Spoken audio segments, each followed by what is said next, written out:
Rabbi shrah li sadri wa yassir li amri wahlul 'uqdatam min lisani yafqahu qawli. Rabbana la tuzigh qulubana ba'da idh hadaytana wa hab lana min ladunka rahmatan innaka antal wahhab. Rabbi zidni ilma, Rabbi zidni ilma, Rabbi zidni ilma. Rabbi a'udzubika min hamazati syayatin wa a'udzubika rabbi an yahdurun. Rabbi anzilni munzalan mubarakah wa anta khairul munzilin. Allahumma shalli ala Muhammad wa ala Muhammad kama shallaita ala Ibrahim wa Ibrahim fil alamin innaka Hamidum Majid. Assalamualaikum warahmatullahi wabarakatuh. Pada hari ini kita akan membahas tentang hikmah berkurban. Dalam pertama 29, insyaallah kita akan berkurban. Waktunya selama 4 hari. Apa sih manfaatnya, hikmahnya? Orang berkurban kadang-kadang satu masjid ada 30 sapi, 300 kambing. Manfaatnya apa sih? Mari kita lihat surat 5 ayat 27 ya. 5:27 Al-Maidah. A'udzubillahi minasyaitonirrajim. Bismillahirrahmanirrahim. Waslu alaihim naba abnai Adam bil haqq. Idza qarraba qurbanan fatuqbila min ahadihima wa lam yutaqabbal minal akhar. Qala laqabtulanna. Qala innama yataqabbalullahu minal muttaqin. Shadaqallahul azim. Mic-nya dari mana ya? 5:27. Ada di tanggal sampai 31 ya. Dan ceritakanlah Muhammad yang sebenarnya kepada mereka tentang kisah kedua putra Adam. Jika keduanya mempersembahkan kurban, maka kurban salah seorang dari mereka berdua, Habil, diterima dan dari yang lain, Qabil, tidak diterima. Dia Qabil berkata, sungguh aku pasti membunuhmu. Dia Qabil berkata, sesungguhnya Allah hanya menerima amal dari orang yang bertakwa. Sungguh jika engkau Qabil menggerakkan tanganmu kepadaku untuk membunuhku, aku tidak akan menggerakkan tanganku kepadamu untuk membunuhmu. Aku takut kepada Allah, Tuhan seluruh alam. Sesungguhnya aku ingin agar engkau kembali dengan membawa dosa membunuhku dan dosamu sendiri. Maka engkau akan menjadi penghuni neraka. Dan itulah balasan dari orang-orang yang zalim. Maka nafsu Qabil mendorongnya untuk membunuh saudaranya.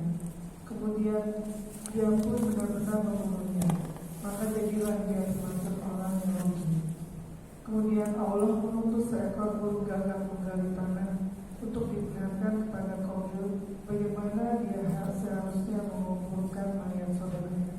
Qabil berkata, oh celaka aku, mengapa aku tidak mampu berbuat seperti burung gagak ini, sehingga aku dapat mengumpulkan mayat saudaraku ini. Maka jadilah dia termasuk orang yang menyesal. Baik. Kita lihat di ayat ini Allah suruh Nabi Muhammad ceritakanlah tentang dua putra Adam, Qabil dan Habil, tentang korban mereka. Anak Nabi Adam itu sebetulnya banyak dalam sejarahnya. Ada yang mengatakan 40 pasang. Yang terakhir sih 40 berarti 222 ya 80 tambah 1 81. Ada yang mengatakan lagi 20 pasang berarti 40 tambah 1 41. Tapi Allah tidak ceritakan yang lain-lain. Sungguh ceritakan hanya yang Qabil Habil aja. Alhamdulillah. Jadi Allah kasih tahu bahwa Nabi Adam itu kan anaknya itu masing-masing pekerjaannya kan berbeda-beda. Ada yang pertanian, ada yang peternakan, ada yang lain-lain juga. Nah, Allah suruh ceritakan yang Muhammad Qabil Habil aja. Qabil itu spesialisasinya pertanian. Qabil kakaknya. Ini anak tertua nih, adanya Habil.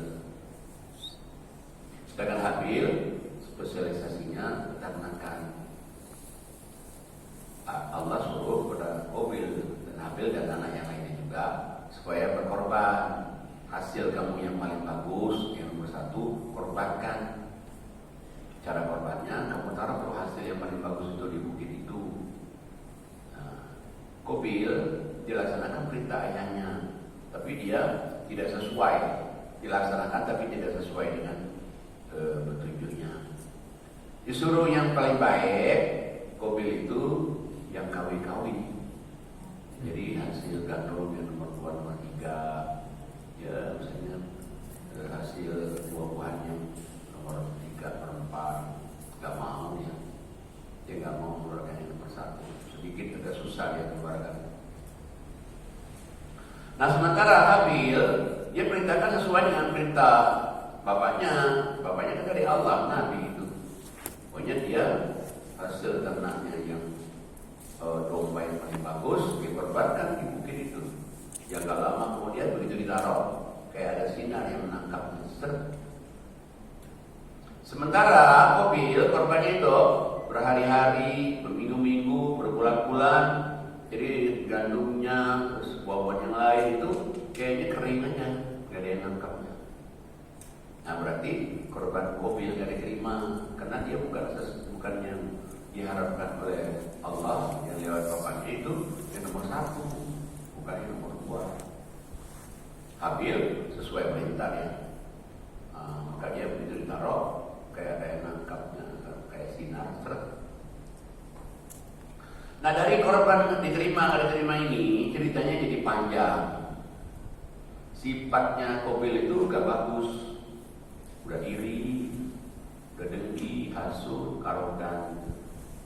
Berbeda dengan sifatnya Habil, karena korbannya diterima. Habil itu orangnya sabar, tabah, rendah hati, baiklah. Ya kayak bapak-bapak ibu-ibu di ngajian kunci kita, baik, sabar, rendah hati, sayang istri, tak pernah ngomelin suami, tak pernah ngomelin istri. Amin. Nah, kalau Qabil enggak, kebalikan. Kemudian Allah perintahkan lagi bahwa anaknya itu semuanya itu dinikahkan jangan satu kembaran, disilang. Jadi kalau Qabil itu pasangannya kan Ikrimah, cantik sekali, so beautiful. Nah Habil pasangannya cantik tapi tidak so beautiful, cantik aja gitu. Nah Qabil gak terima ya, gak mau, ngapain? Tidak mau. Dia berat karena bapaknya juga di pasangannya itu. Kenapa dia tidak mau maksudnya? Tapi dia gak mau dia.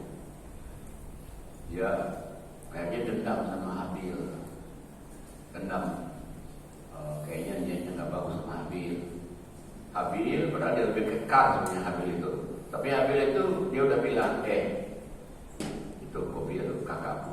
Kalau kamu mau bunuh aku tidak akan menggerakkan tanganku untuk bunuhmu. Kalau kamu bunuhku, dosamu kamu tanggung dan dosa bunuhku juga. Nanti kamu masuk neraka. Dan nasehatin, tapi dia nggak mau dengar nasihat. Maunya dia aja cari kesempatan ya. Qabil lagi meleng dari belakang, dihantamnya dengan batu gede kepalanya, meninggal. Qabil membunuh Habil. Nah Habil ini dia mati syahid. Itu kesayang bapaknya. Dia mati syahid di surga dia. Dan bapaknya sedih sekali dengan meninggalnya Habil. Maka Allah kasih anak lagi. Hawa itu melahirkan lagi namanya Seth. Nah Seth ini sama kayak Habil baiknya. Itulah yang nantinya akan memimpin keluarga Adam itu ke jalan Allah, memimpin sholat, memimpin yang lain-lain.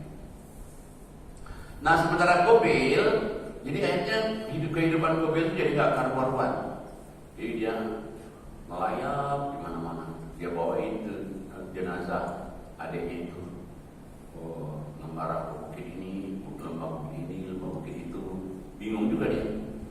Dia pindah dari orang tuanya, pindah dari kakaknya, sehingga dia jadi keluyuran gak tahu arah. Dan dia merasa nyesal, tapi nyesal gak bisa lagi. Allah kirim burung gagak berantem berdua. Burung gagak berantem berdua, mati satu. Kemudian yang hidup ini, yang ngais Akhirnya yang mati dimasukkan situ. Oh, kata Qabil, kenapa saya nggak ikutin dia ya? Akhirnya dikuburkanlah Habil, ikutin keluarga tadi itu. Nah, jadi ceritanya itu makanya kalau korban nggak diterima itu bahaya itu. Makanya kalau kita lihat di medsos kan sekarang kan ada orang yang bunuh istri, ada orang bunuh anak, ada orang bunuh orang tua, ada orang yang bunuh pejudannya, kan macam-macam itu. Jadi ya itu korban itu fungsinya itu bagus sekali itu. Insya Allah. Malah ada lagi yang gak enak dengarnya itu. Ya maaf ya, mohon maaf ya, I'm sorry to say. Ya ada ibu-ibu yang suaminya dipotong sampai habis.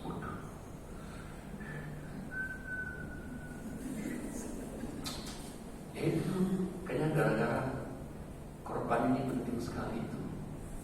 Penting sekali itu. Nah, gara-gara kejadian ini, anaknya Nabi Adam Qabil Habil ini, maka Allah syariatkan kepada seluruh nabi, termasuk orang Bani Israel, seluruh nabi-nabi disyariatkan. Coba lihat ayat 32-nya. A'udzubillahi minasyaitonirrajim. Bismillahirrahmanirrahim. Min ajli dzalika katabna ala bani Israil annahu man qatala nafsan bighairi nafsin aw fasadin fil ardi faka'annama qatalan nasa jami'a wa man ahyaha faka'annama ahyan nasa jami'a wa laqad ja'atuhum rusuluna bil bayyinat thumma inna katsiran minhum ba'da dzalika fil ardi lamusrifun. Shadaqallahul adzim. Kita menyebut nama Allah yang Maha Pengasih lagi Maha Penyayang.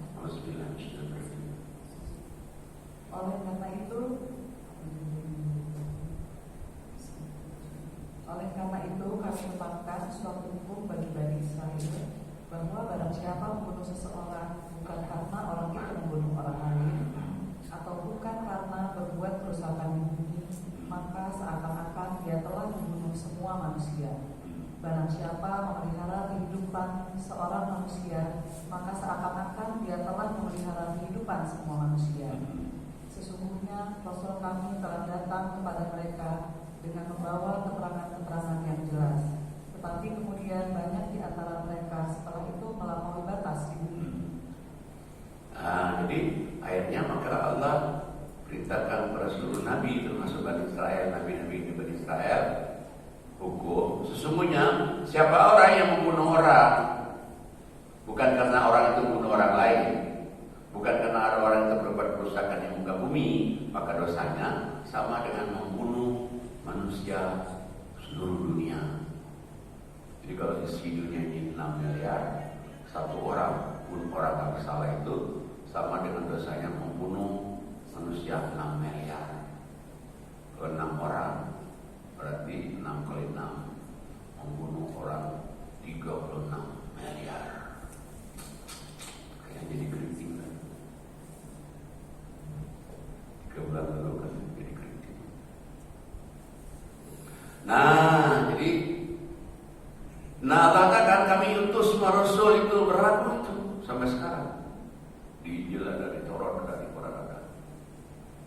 Tapi saya mengatakan banyak orang di muka bumi ini membuat kerusakan dari korban tadi.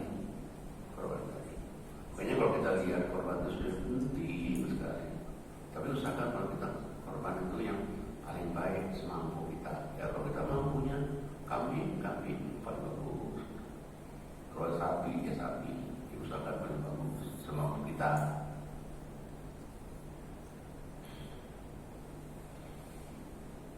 Jadi ini korban Nabi Adam. Sekarang kita lihat lagi sejarah korban Nabi Ibrahim. Surahnya 37, ayatnya 100. 37 100. A'udzubillahi minasyaitonirrajim. Bismillahirrahmanirrahim.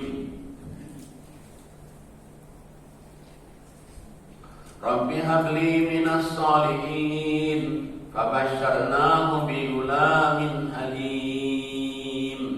Falamma balagha ma'ahu as-sa'ya qala ya bunayya inni ara fil manam anni atba'uka fandur madza tara.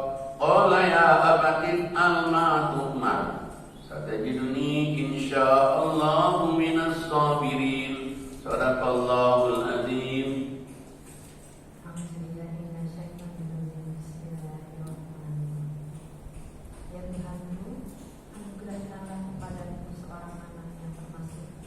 Orang yang saleh, maka kami beri kabar gembira kepadanya dengan kelahiran seorang anak yang sangat sabar Ismail. Maka ketika anak itu sampai pada umur sanggup berusaha bersamanya, Ibrahim berkata, wahai anakku, sesungguhnya aku bermimpi bahwa aku membunuhmu. Maka pikirkanlah bagaimana pendapatmu. Dia Ismail menjawab, wahai ayahku, lakukanlah apa yang diperintahkan Allah kepadamu.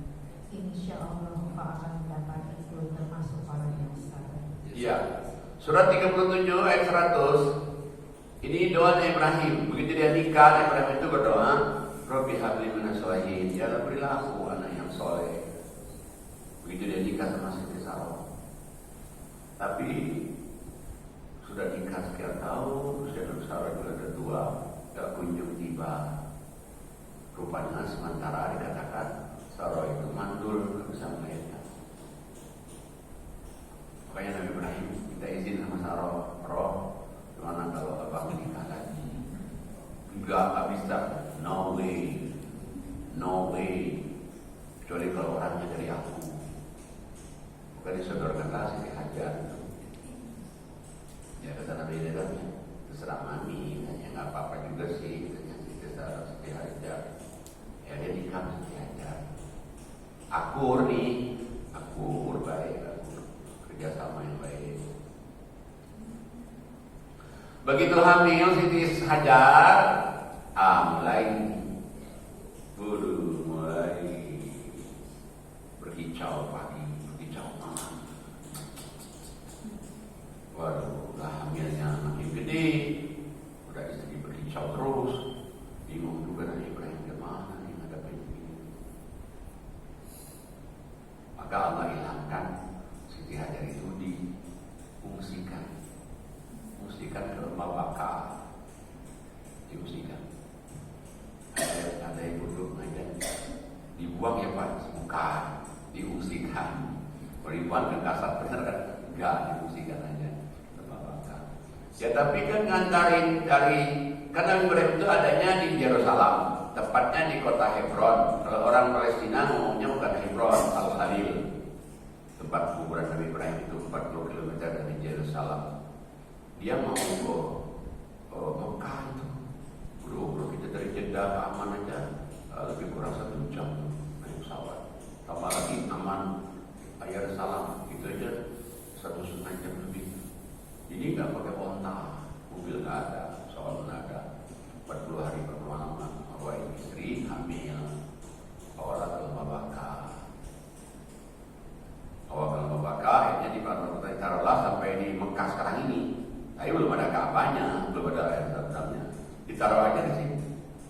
Terus sampai situ, Ibrahim ngomong, Jar, sini tempatnya. Itu hijau terbaik, benar. Dia nggak komplain. Udah abang mau pulang lagi ke Yerusalem. Karena takut sama Siti Sarah. Suaranya agak galak sedikit. Awas lama-lama awas. Nah akhirnya Nabi Ibrahim tinggalkan aja nih istri ini lagi ambil tua ini. Ya Siti Hajar bingung lah, pelangak-pelongok makan apa, minum apa, tidur di mana. Ya pelangak-pelongok, brojol melahirkan laki-laki. Misalnya tadi kalau ada anak laki-laki namanya Ismail, udah namanya Ismail. Digeletakin aja nih, karena mau cari air itu supaya membersihkan habis darah-darah melahirkan itu. Akhirnya maka larilah ke bukit sofa, ya naik ke sofa. Kalau ada air di lereng, nggak ada. Ya lagi jauh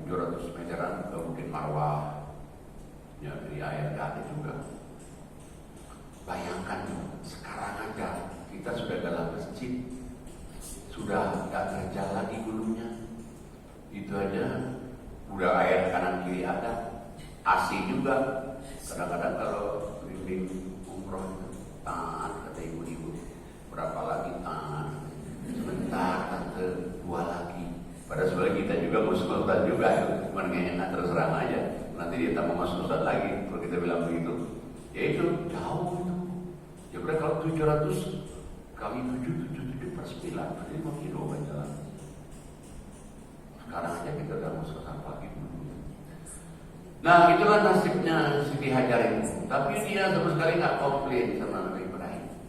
Akhirnya setelah yang ke-7 naik lagi ke sofa, lihatlah ke Ka'bah. Dulu saya naik haji tahun 90 dari sofa itu Ka'bah masih kelihatan dulu. Sekarang udah gak ada tembok. Dilihatin kok kayak ada air. Maka langsung lari kejar diberdayakkan Ismail tadi. Ternyata kaki Ismail itu gosok di pasir keluar air. Makanya kayak anak kecil main air, zam-zam.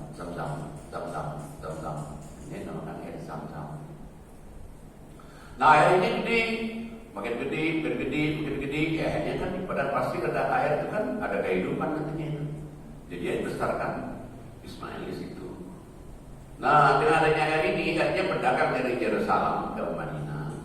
Dulu namanya bukan Madinah, ya Sarid. Nama Madinah sama Yerusalem itu negeri Sam semua namanya. Jadi dia dagang sehingga di sini. Jadi Madinah juga boleh berdagang sehingga sini juga. Nah, akhirnya jadi ramai sini. Jadi Nabi Ibrahim Siti Hajar ini, Nabi Ibrahim Ismail sama Siti Hajar ini ada makanan. Jadi orang kalau singgah ninggalin korma, singgah ninggalin roti. Nah dibesarkan ini sampai usia 13 tahunan Ismail itu sendiri besar ini.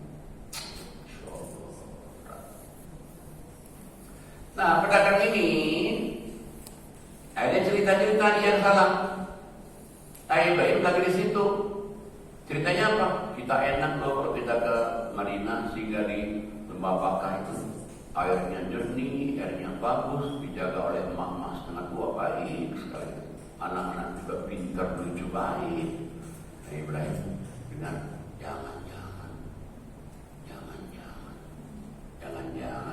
anak saya langsung meluncur ke tempat ini. Meluncur ke tempat ini nggak ada mak-maknya yang setengah tua itu nggak ada, anak juga nggak ada.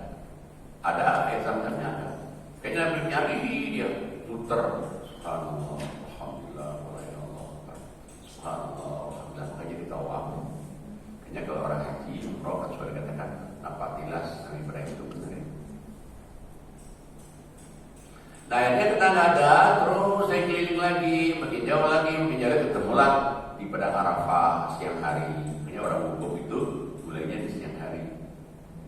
Dia ketemu tepatnya di Jabal Rahmah, ketemu Ismail, ketemu Siti Hajar. Wah, senang sekali Nabi Ibrahim. Ya ada anaknya lucu, pinter lagi. Subhanallah. Dia ikut juga gembala kambing sama istri dan anaknya itu. Sampai sore. Nah, begitu sampai sore, yang ikut gembala kambing itu senang mau balik lagi nih ke Mekah. Kayaknya kalau orang wukuf dari zuhur sampai maghrib. Nah balik dari ke Mekah, dia berjalan bertiga nih, pelanjat, bertiga itu senang punya anak ini. Kemalaman di Musdalifah. Kayaknya orang kalau naik haji mesti mabit di Musdalifah ambil batu. Nah di sini dari kemalaman Musdalifah mimpinya apa? Nyembelih anak itu. Siang baru ketemu, malam mimpi sembelih. Waduh, berat sekali cobaan itu. Nah makanya dari orang begitu dia bangun, pelangak-pelongok. Jadi tanyalah oleh anak, kenapa Bi? Kok ada sesuatu? Enggak. Dia bingung, ceritanya tahu enggak di mimpi. Ya Siti Hajar tanya juga kenapa Bi? Ingat yang sono ya. Saya ingat Sarah ya. Enggak.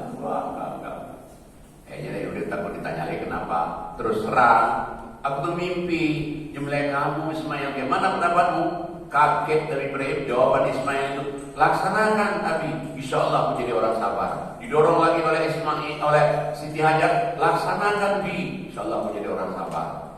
Kayak disambar apa gitu. Akhirnya maka dilaksanakan. Aduh, luar biasa. Lanjut ya selanjutnya. A'udzubillahi minasyaitonirrajim. Bismillahirrahmanirrahim.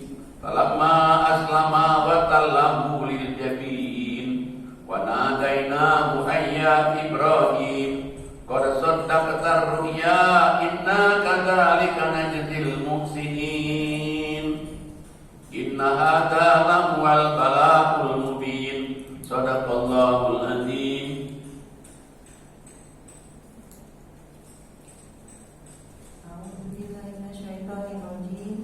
Bismillahirrahmanirrahim. Maka ketika keduanya telah berserah diri dan dia Ibrahim membalingkan anaknya atas pelipisnya untuk melaksanakan perintah Allah. Lalu kami panggil dia, wahai Ibrahim, sungguh engkau telah membenarkan mimpi itu. Sungguh demikianlah kami memberi balasan kepada orang-orang yang berbuat baik. Sesungguhnya ini benar-benar suatu ujian yang nyata, dan kami tebus anak itu dengan cukup. Nah, jadi akhirnya Nabi Ibrahim itu melaksanakan itu benar, maka dilaksanakan di Jabal Qurba. Kenapa Jabal Qurba? Kok di bukit itu? Supaya ngalir darahnya, ngalir kering. Kalau misalnya di lembah kayak begini, darahnya nanti lama. Jadi dilaksanakan Jabal Qurba. Begitu mau disembelih, setan datang. Mana ada Nabi nyembelih anak? Dilempar. Pagi-pagi itu kenapa? Supaya darahnya nggak banyak keluar. Kalau bapak-bapak dulu mungkin waktu berdihitan di kampung, kita disuruh mandi pagi itu.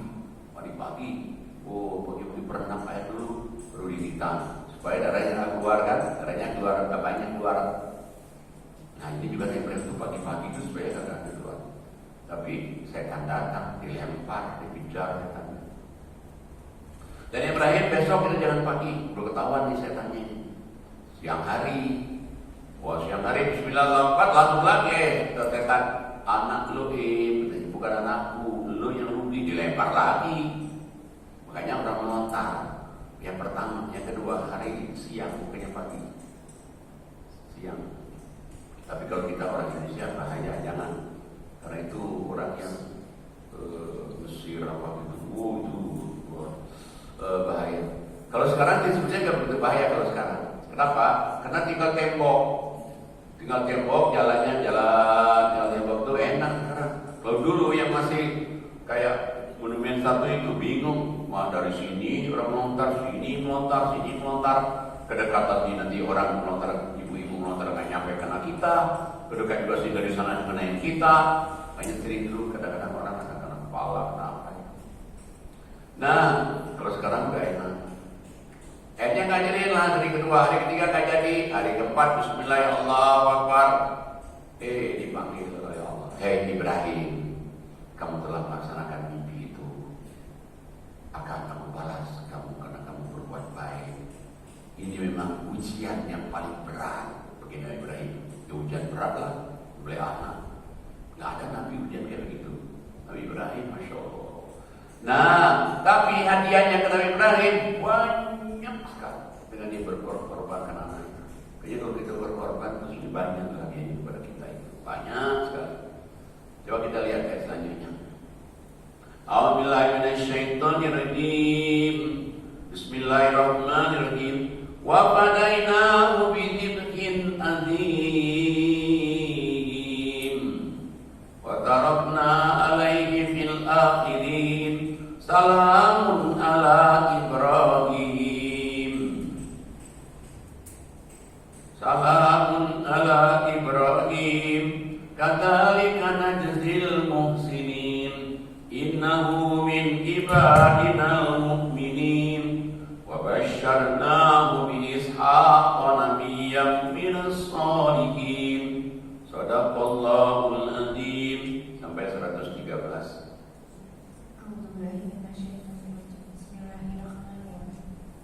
Dan kami menebusnya dengan sembelihan yang besar. Dan kami tinggalkan sebutan yang baik pada orang-orang yang datang kemudian. Sejahteralah atas Ibrahim Demikianlah kami memberi balasan kepada orang-orang yang berbuat baik. Sesungguhnya dia termasuk dari hamba-hamba kami yang beriman. Dan kami menggembirakannya dengan kelahiran Ishak sebagai nabi yang termasuk orang-orang yang saleh. Satu Dan lagi. kami berkati atasnya Ibrahim dan atas Ishak. Dan di antara keturunan keduanya ada yang berbuat baik, ada pula yang zalim terhadap dirinya sendiri dengan nyata. Ya. Jadi ayatnya apa diganti oleh Allah? Hebat sekali. Satu, hadiah Allah pada Nabi Ibrahim itu. Ismail diganti dengan domba yang besar. Di mana malaikat ngambil domba ini? Apa domba peternak lagi di padang pasir itu ambil yang paling bagus untuk korbannya? Ibrahim mencuri domba orang? Bukan. Dombanya anak Nabi Adam tadi. Dombanya Habil. Ditahan di surga sebentar, taruh sini, satu. Kayaknya kalau orang berkorban itu nggak akan jadi miskin, nanti ganti lebih bagus lagi. Jadi akhirnya apa? Nabi Ibrahim ini dia berkorban domba satu sama atas nama dianya, atas nama Ismail, atas nama istri. Kayaknya orang mengatakan satu keluarga itu satu apa tiga wajibnya satu keluarga itu satu. Selama anak itu belum nikah. Kalau anak udah nikah, ya dikorban sendiri. Nah kita belum nikah nih, ya satu aja wajibnya untuk bapaknya, istrinya, anaknya belum nikah. Baik, hadiah yang kedua pada Nabi Ibrahim apa? Hadiah yang kedua, wa tarakna lagi fil akhirin. Allah abadikan nama Nabi Ibrahim itu sampai hari kiamat dalam sholat. Jangan coba-coba kita sholat ikut nama Nabi lain, nggak boleh. Coba-coba kita syahadu la ilaha illallah wa syahadu Allahumma shalli ala Muhammad wa Muhammad wa shalli ala Ibrahim Yesus Kristus alaihi salam dan sah. Dan sah itu cukup dari Muhammad Ibrahim sampai hari kiamat itu. Dia besar itu dia bagikan namanya. Makanya kalau kita sudah korban nih, nanti nama kita itu sering diingat oleh anak cucu. Kalau kakek masih ada dulu. Kalau nenek masih ada dulu. Nenek itu ngaji. Ustadznya Ustadz Najam. Kita udah gak ada semua, tapi anak cucu kita ingat-ingat kebaikan kita. Kalau dia misalnya beli apa-apa, saya pada sepikan kantor, jangan lupa ya, mama gue didoain ya namanya ini. Ada apa-apa, jangan lupa ya, berdoa gue baik banget punya. Nama kita diabadikan dalam keluarga. Insya Allah, jadi buat Ibrahim. Yang ketiga, Nabi Ibrahim menambah hadiahnya apa? Kalau kita lulus apa nih? Atau anak kita lulus, jadi teman kita mungkin selamat ya, kalau kita ulang tahun, senang kita. Tapi Nabi Ibrahim, siapa yang mengucapkan selamat? Allah langsung. Salam ala Ibrahim. Selamat kamu wahai Ibrahim. Ujian kamu lulus. Demikianlah balasan bagi orang yang banyak berbuat baik. Yang keempat, hadiah Allah pada Ibrahim, innahu min ibadinal mu'minin. Ibrahim itu bapak tauhid. Kalau nanti bapak-bapak ibu-ibu ini punya cucu nih, cucunya sekolah di Islamic School atau apa, nanti dia nanya, kakek kan ngaji terus di masjid setiap Sabtu. Kalau Nabi yang bapak tauhid itu Nabi siapa kakek? Aku nggak tahu, jangan coba nggak tahu. Nabi Ibrahim pasti benar. Atau yang nanti kan ngaji terus tuh di masjid yang mendengar kata papi mami siapa sih Nabi bapak tauhid? Jawab Nabi Ibrahim, pasti benar. Itu udah dari Allah langsung. Dan yang kelima, Allah kasih lagi hadiah dia. Yang kelima, wa basyarna bi Ishaq wa nabiyyan minas sholihin. Dikasih anak lagi. Bayangkan Siti Saro yang usia tua, sudah tua loh, masih bisa hamil. Dan hamilnya tidak tanpa hidang. Dan hamilnya lain selamat tanpa sesar. Masya Allah. Luar biasa ya. Hadiah yang keenam kepada Ibrahim, dua anaknya Nabi semua. Ishak Nabi, Dikasih ada lagi petunjuk, cucunya Nabi. Ishak punya anak Yakub Nabi. Dikasih lihat cicitnya Nabi. Yakub punya anak Yusuf, Masya Allah. Jadi kalau kita ingin anak kita nanti itu imannya sama dengan kita, anak kita nanti itu ya ibadahnya nggak jauh dari kita, imannya malah kita lebih berkorban. Penting sekali itu. Tapi kadang-kadang orang, ya saya juga masih dapat masih kecil diceritain oleh guru agama, korban ini tahu nggak ini untuk penerapan nanti di surga. Itu dibantah oleh Allah, dibantah oleh Allah. Masa orang di surga dan neraka ambil bantuan. Masa juga sapi 7 nih, ibu-ibu ini ngumpulin 7 orang, ibunya pemurot-pemurot, sapinya nggak begitu besar, mau duduk di mana? Ibu-ibu sini coba duduk di tanduknya tuh. Nah, jadi makanya Allah bantah. Dan lagi juga di surga itu berarti banyak sapi, banyak kambing. Terus setiap tahun orang nyembelih sapi, nyembelih kambing, gitu. Makanya dibantah oleh Allah. Lihat suratnya 22 ayatnya 37. A'udzubillahi minasyaitonirrajim. Bismillahirrahmanirrahim. La yanalallaha luhumuha wala dima'uha walakin yanaluhu taqwa minkum. Kadzalika sakharna lakum litukabbirullaha ala ma hadakum wa basyiril muhsinin. Shadaqallahul adzim.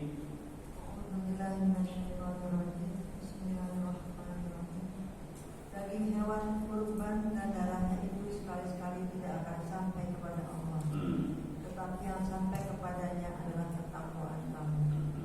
Demikianlah Dia menumbuhkannya untukmu agar kamu mengagungkan Allah atas petunjuk yang Dia berikan kepadamu, dan sampaikanlah kabar gembira kepada orang-orang yang berbuat baik. Jadi ini Allah katakan dagingnya nggak nyampai, darahnya nggak nyampai. Yang nyampai itu ketakwaan kamu kepada Allah, karena dia ada perintah Allah, maka saya kerjain. Nah, itu tuh nilai tinggi itu. Jadi bukan masalah sampai surganya bukan sampai. Demikianlah Allah tundukkan binatang-binatang itu supaya kamu banyak nyebut nama Allah. Jadi kalau kita korban itu beda dengan nyembelih seperti biasa. Kalau saya bilang Bismillahirrahmanirrahim atas nama alimin Allah selesai. Tapi kalau korban beda. Korban itu dahulu dengan takbir. Allahu Akbar, Allahu Akbar, Allahu Akbar. La ilaha illallah, wallahu akbar. Allahu Akbar walillahil hamd. Korban ini atas nama keluarga Arif Boyo. Bismillahirrahmanirrahim. Waduh, udah nama dia, nama Allah, nama dia, nama Allah lagi. Wih, mantap. Luar biasa.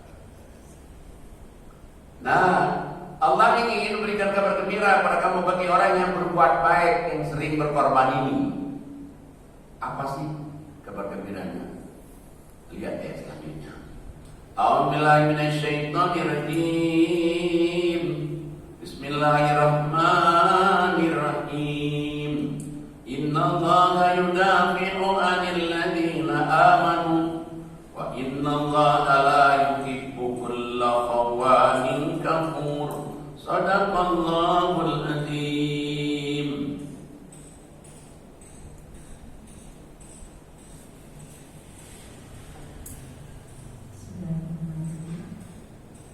Sesungguhnya Allah membela orang-orang yang telah beriman. Sesungguhnya Allah tidak menyukai tiap-tiap orang yang berkhianat dan meninggalkan iman. Jadi Allah tadi itu, sesungguhnya Allah itu membela orang-orang yang beriman yang berkorban. Allah bela.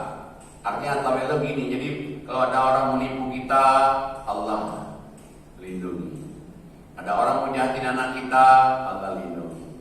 Ada orang ingin menghancurkan rumah tangga kita, Allah lindungi. Ada orang ingin pijik-pijikin kita, Allah lindungi. Kalau di sekarang banyak sekali orang yang jahat. Saya bilang pada saya, Pak, kalau ada undangan-undangan kita nggak kenal, jangan dibuka. Suka ditipu, gitu. Tapi Allah katakan kalau kamu selalu korban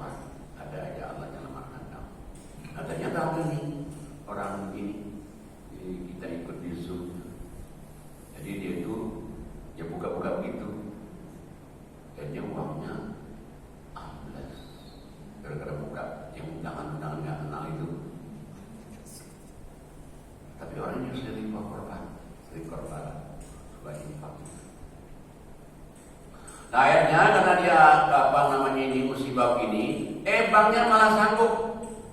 Udah katanya, kami tanggung jawab. Dibalik di banknya. Satu-satunya kali orang di Indonesia ini yang di bank sanggup kembaliin. Karena mau ya bang, ya nggak bisa dong katanya. Tanggung jawab kita. Ini mau nih. Kemarin orang-orangnya ke rumah, luar biasa ya. Kalau kita tahajud, infak, sedekah, ngaji, korban, bayangin banknya sanggup balikin. Itu yang tidak mungkin menjadi mungkin. Makanya sebetulnya kalau kita ini tahajud tiap malam, kita ngaji, kita sholat, kita infak, kita sedekah itu, nothing is impossible in our life. Tidak ada orang yang tidak mungkin kejadian dalam kehidupan kita. Nah, tapi Allah tidak suka pada orang yang berkhianat tadi karena uangnya banyak, tapi nggak mau korban. Uangnya banyak sih, ya dari tahun lalu kita udah korban, masa mau tiap tahun korban, padahal banyak uangnya itu. Apalagi mantan anggota DPR, ayo banyak banget uang itu. Belum mantan ya, masih kan? Masih kan di banyak, apalagi yang masih aktif. Di mantan adalah yang lain masih aktif. Luar biasa. Baik, balik lagi pada tadi bahwa ada saya dengar di satu masjid di Kostrad sana. Udah lama sih. Jadi ada orang berkhutbah, dia bilang korban itu hukumnya sunat. Wah, sunat salah juga punya sunat. Habis sholat, saya temui dia depan mata, tapi saya tidak mau juga menjatuhkan dia di depan jemaah. Tapi itu bahaya pada bilang sunat, wajib itu, tapi wajib bagi yang mampu. Dia bilang, Pak Ustaz, maaf ya, jangan bilang sunat, wajib. Dia bilang udah berpendapat Imam Syafi'i sunat, jangan. Udahlah, coba kita baca ayatnya aja saya 108. Mana dia bilang sunat, wajib itu. Coba lihat surat 108. A'udzubillahi minasyaitonirrajim. Bismillahirrahmanirrahim. Surat 108 ayat 1 sampai 3. Inna a'tainakal kautsar fasholli li rabbika wanhar. Inna syani'aka huwal abtar. Shadaqallahul adzim.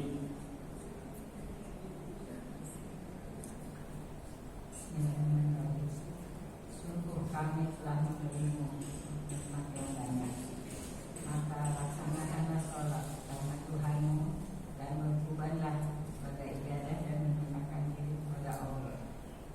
Sungguh orang-orang yang memujimu, dialah yang terputus dari rahmat Allah.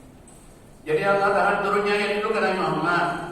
Hai Muhammad, punya iman pada kamu itu banyak sekali. Jadi kalau kita baca sekarang ayat ini bukannya ke Nabi Muhammad, ke kita. Kamu tuh banyak sekali nikmat. Coba misalnya Allah bilang kita lahir Islam. Udah lahir Islam, kita Islamnya nggak kaleng-kaleng. Islamnya yang practicing ngerjain. Kan banyak orang Islam nggak ngerjain. Allah bilang juga kita sehat. Banyak orang nggak sehat, kita sehat. Allah bilang juga kita ada yang dimakan, ada makanan. Allah bilang juga masih bisa makan. Ada juga orang yang nggak bisa makan. Jadi kita tuh syukur sekali untuk kita. Allah bilang aku gak minta apa-apa kepada kamu. Satu yang aku minta, fasholli rabbik, sholatlah kamu semata-mata karena Allah. Kan sholat itu kan banyak hikmahnya. Hikmahnya supaya kita olahraga sehat, supaya kita juga bersih. Tapi sampingkan dulu itu. Jadi luruskan niat, saya sholat semata-mata karena Allah SWT. Yang pertama. Yang kedua, Allah kedua, wanhar, berkorbanlah kamu yang 4 hari, yang setahun 4 hari ini, hari tasyrik 10, 11, 12, 13 ini. Korbanlah. Kalau kamu sholat karena Allah, kamu korban, katakan ada orang ini yang sentimen pada kamu, dialah yang sentimenin orang lain, dianya selamat. Ada orang yang ingin magic-magicin kamu, dialah yang kena magic orang lain, dianya selamat. Ada orang ingin tipu kamu, dialah yang ketipu orang lain, dianya selamat. Kenapa? Karena kita korban itu. Di selain supaya kita dekat sama Allah. juga Allah menjaga kita. Nah, bagaimana misalnya bagi orang yang dia belum bisa korban? Jadi misalnya mungkin dia nggak cukup uangnya, atau dia korban karena dia sudah pensiun, dia tidak bisa korban. Kalau dia nggak bisa korban, udah nggak usah korban, tapi jadilah ulama. Jadilah ulama aja. Kalau kita jadi ulama kan luar biasa kan. Coba lihat surat 35 ayat 28. 35 28. A'udzubillahi minasyaitonir rajim. Bismillahirrahmanirrahim.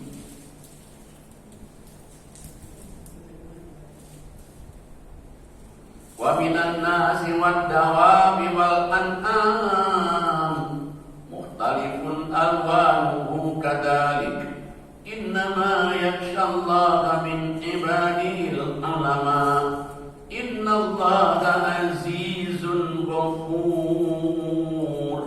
Shadaqallahul azim.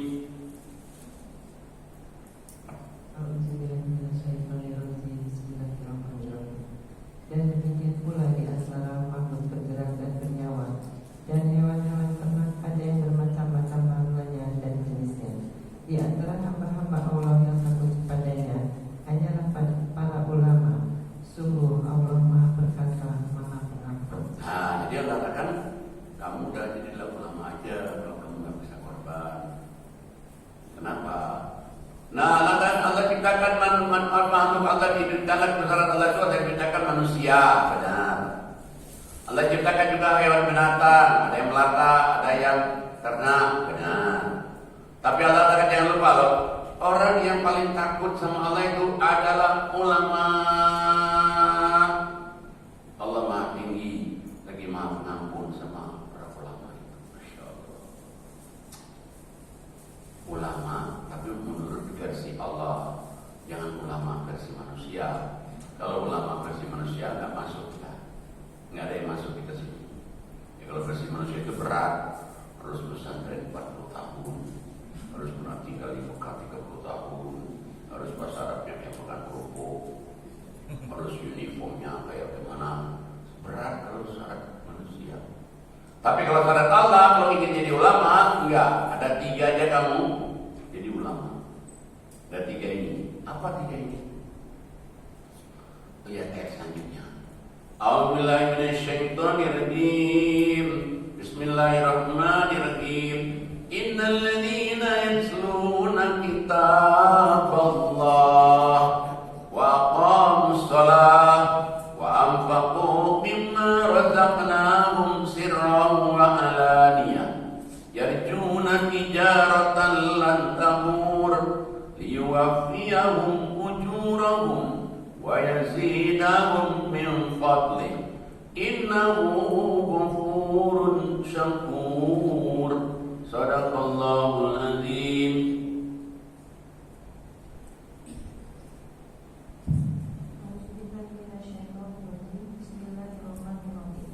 Sesungguhnya orang-orang yang selalu membaca kitab Allah Al-Quran dan melaksanakan sholat dan menginfakkan sebagian rezeki yang kami anugerahkan kepadanya dengan diam-diam dan terang-terangan, maka mereka itu mengharapkan perdagangan yang tidak akan rugi, agar Allah menyempurnakan pahalanya kepada mereka dan menambah karunia-Nya.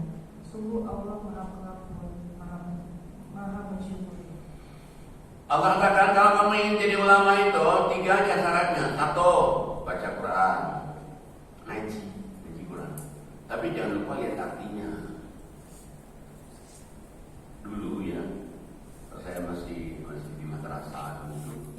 Enggak pernah diajarin melihat artinya itu. Karena dulu ulama kita itu masih pengaruh zaman Belanda, senang kolonial, ulama kolonial. Jadi dia kayak orang Arab, dia pintar bahasa Arab, tapi sebetulnya dia untuk meninabobokan kita. Jangan baca artinya dulu, tapi jangan diikutin itu, baca artinya. Kita baca artinya ini punya tahunya nih. Ini kita dari Raden Ajeng Kartini. Hebat tuh ada Dede Kartini itu. Bapaknya itu Bupati Rembang. Disuruh oleh bapaknya, kamu tiap minggu harus ngaji, harus kursus bahasa Inggris, kursus bahasa Belanda. Nah, jadi dia kalau guru bahasa Inggris dibaca, ini cara bacanya, ini artinya, ini bahasa Belanda juga ini artinya. Giliran ngaji, gak baca Arabnya aja. Kata Dede Kartini, Nyai kok aku belajar bahasa Inggris kasih tahu artinya, kok belajar bahasa Belanda kasih tahu artinya, kok ngaji gak ada tahunya, nggak bisa, terlalu suci. Tapi ada ngaji Kartini pintar ya, pintar sekali. Apa dia bilang? Yai, masa sih nggak boleh sih terlalu suci? Kalau begitu, Yai kata gini aja deh. Kalau nggak boleh diterjemahin, aku besok nggak mau ngaji lagi. Bingung kiainya, Kiainya Kiai Soleh Karam. Zaman Belanda, dia guru ngaji, guru bupati, kan terhormat benar itu, terhormat benar. Wah, masuk keluar rumah bupati, wah penjaganya udah siap aja, wah siap dihormati lagi, makan minum disediain, wah semuanya fasilitas, wah luar biasa. Ini anaknya kamu ngaji, bingung kiainya. Kiainya terpaksa lah menerjemahkannya bahasa Jawa begitu. Tapi saya nggak sempat selesai, meninggal kayak saudara kita. Tapi itu hebat seperti ini. Mulai dari situlah awalnya orang melek terjemah ini. Tahun saya kan masih sekolah dan masih pesantren juga masih nggak bisa. Baik, namanya ngaji. Usahakan bapak-bapak, ibu-ibu ngaji setiap hari. Kalau malas ngaji, ikut Zoom Ustadz aja, tinggal dengarin kok. Ini Ustadz Alimin kan ngaji terus di Zoom dulu, tapi sekarang karena dia makin sibuk di DPR, ini nggak muncul lagi. Jadi tinggal buka aja, linknya nggak berubah, dan bebas buat siapa saja. Orang dari Amerika juga ada, dari Singapura, Australia juga ada. Nah, dari kunci aja. Saya mau nyanyi ini kalau ada Pak Anies Purbo, kok nggak ada juga. Terus ada Pujilan juga nggak ada juga. Kenapa jadi nggak ada? Oh, Pak Anies Purbo dia sudah banyak pengajian. Oke, ini satu ngaji. Yang kedua, sholat minimal 5 waktu. Yang ketiga, menginfakkan sebagian rezeki yang Allah berikan pada kamu. Jadi kalau dapat rezeki, terima, kasih. Getting, giving, thanksgiving. Itu yang ketiga. Nah, kalau ada 3 ini, yang katakan 1 hadiahnya ulama, versi Allah pasti benar. Yang kedua apa? Kamu nggak akan rugi hidup ini. Kalaupun kamu belum berkorban, misalnya karena nggak bisa berkorban, mungkin belum cukup uangnya, atau mungkin kita sudah pensiun, ini aja kamu kerjain, katakan 2 hadiahnya apa? Nggak akan rugi di dunia, nggak rugi di akhirat. Yang ketiga, Allah berikan kepada kamu pahala besar. Yang keempat, Allah berikan kepada kamu itu karunia. Apa sih karunia itu? Bahagia, sehat, senang. Yang kelima, hadiahnya Allah ampuni dosa-dosa kamu semua. Dan yang keenam, Allah mensyukuri perbuatanmu. Masya Allah. Padahal cuma 3 aja ini. 3 aja ini. Ada orang mengatakan, Pak, kalau saya misalnya lihat ngaji, bisa nggak? Saya bilang bisa. Udah 2 aja deh kalau berat. Tapi kalau 2 ini nggak bisa dikorting lagi. Dari Allah nggak ada kortingnya kalau 2 ini. Apa itu Pak? Surat 14:31. 14:31. A'udzubillahi minasyaitonirrajim. Bismillahirrahmanirrahim. Qul li ibadiyalladzina amanu yuqimus shalah wa yunfiqu mimma razaqnahum sirran wa alaniyah min qabli an ya'tiya yawmun la bay'un fihi wa la khilal. Shadaqallahul adzim. Bismillahirrahmanirrahim. Katakanlah Muhammad kepada hamba-hambaku yang telah beriman, hendaklah mereka melaksanakan sholat, menginfakkan sebagian rezeki yang diberikan secara sembunyi atau terang-terangan,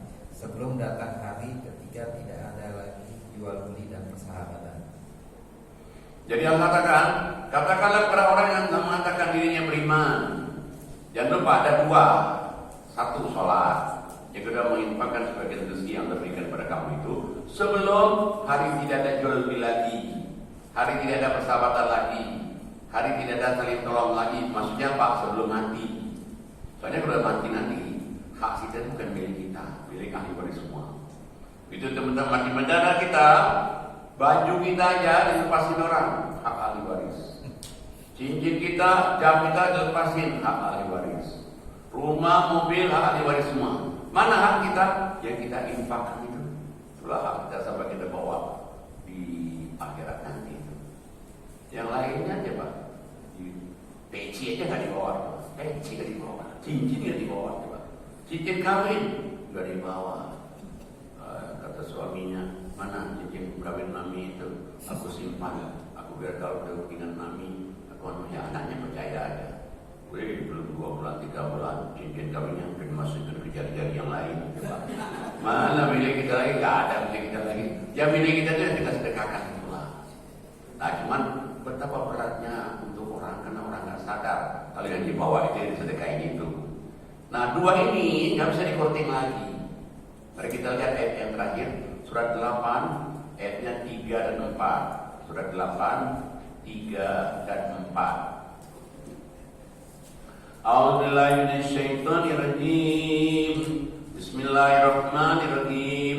Alladzina yuqimunas shalah wa mimma razaqnahum yunfiqun. Ulaika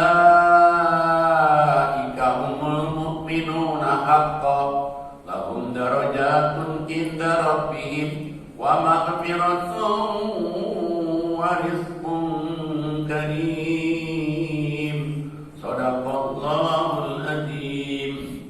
Bismillahirrahmanirrahim. Yaitu orang-orang yang melaksanakan sholat dan yang menginfakkan sebagian dari rezeki yang Kami berikan kepada mereka. Mereka itulah orang-orang yang benar-benar beriman. Mereka akan memperoleh derajat tinggi di sisi Tuhannya dan ampunan serta rezeki nikmat yang mulia. Nah, dua ini nggak bisa lagi dikorting. Orang sholat, orang infak, hadiahnya 4. Beriman benar-benar. Yang kedua, yang kata-kata derajatnya. Yang ketiga, yang mulia dosanya. Yang keempat, rezekinya berkah. Tapi kalau satu aja nggak bisa. 2 hari yang lalu ada yang nanya, Pak, ada orang nih sholat tahajudnya, sholat duhanya, sholat ininya, dia ustazah. Tapi kalau sedekah kayaknya dia nggak. Saya bilang nggak diterima ya. Kok nggak diterima? Ya iya kata Allah, apa kata saya bilang. Kata Allah, emang ada ayatnya? Tak ada. Saya katakan kalau nggak ada saya nggak bilang ngomong. Kenapa saya bilang nggak diterima itu? Coba lihat suratnya 392. 392. A'udzubillahi minasyaitonir rajim. Bismillahirrahmanirrahim. Lan tanalul birra hatta tunfiqu mimma tuhibbun wa ma tunfiqu min syai'in fa innallaha bihi alim. Shadaqallahul adzim. Bismillahirrahmanirrahim. Kamu tidak akan memperoleh kebajikan sebelum kamu menginfakkan sebagian harta yang kamu cintai, dan apapun yang kamu infakkan tentang hal itu sungguh Allah Maha mengetahui. Jadi katakan kamu sekali-kali tidak akan nyampe. Surat 392. 392. Tidak akan nyampe semua amal ibadah kamu apapun juga, apa sholatnya, apa hajinya, umrohnya, nggak nyampe sebelum kamu menginfakkan sebagian rezeki yang Allah berikan pada kamu itu. Iya. Tapi dia apa kan katanya? Wow, jilbabnya rapat. Waktu Senin Kemis, dia juga sehari 3 hari. Terus dia lebih dia juga ngajar kemana-mana. Saya bilang kalau nggak infak, nggak bisa. Bukan kata saya, kata Allah surat 392. Kalau kata saya, maybe yes, maybe no, maybe right, maybe wrong. I am just human being like you do. Ustaz juga manusia. Ini Allah yang mau. Baiklah, Bapak Ibu sekalian, terima kasih banyak atas perhatiannya. Mudah-mudahan rahmat iman Allah berikan kepada kita. Semoga kita bisa berkorban dan diterima Allah